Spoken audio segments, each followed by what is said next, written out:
basman söylesem dörtüdür mağruplukta bellidir. Ağaynıp derler birbirinden tazipleşir. Aslı köyün hanı ağır iyildir.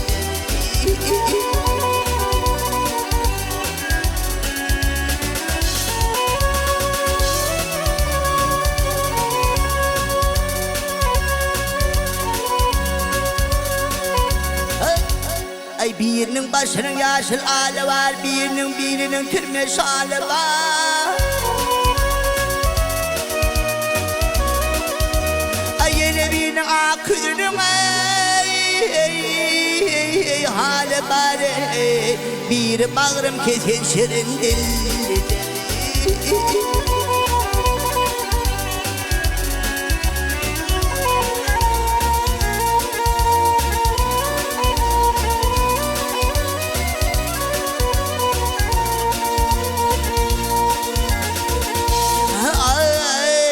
Bir bağdır bağda bile gelmene, bir bağdır kuda bile yüzmene.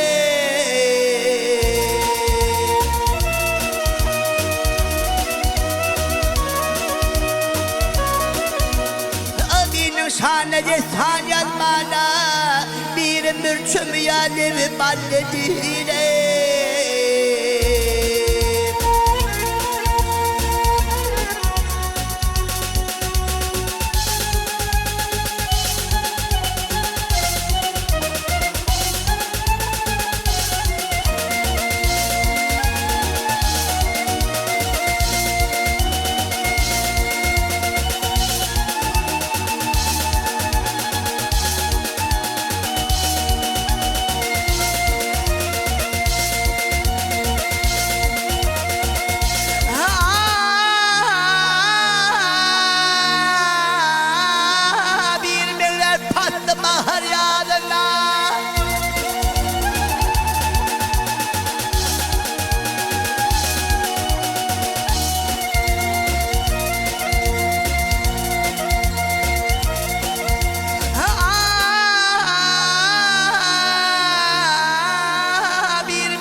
Bahar yağdına bir menler kölü kuğadına.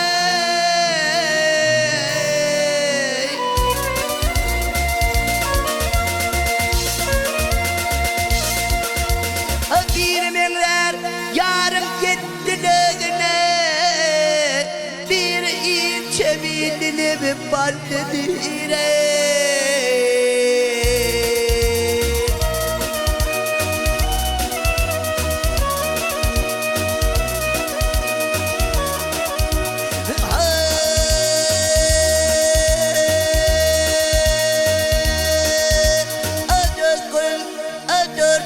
Sürmüşüm el heder aman, kirpikleri oktur kaşlarımı keman.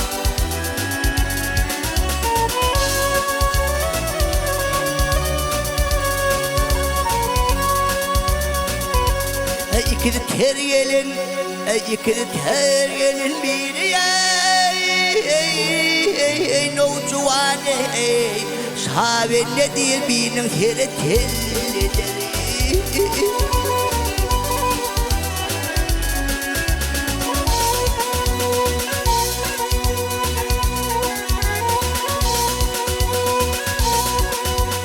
Tellidir bahar.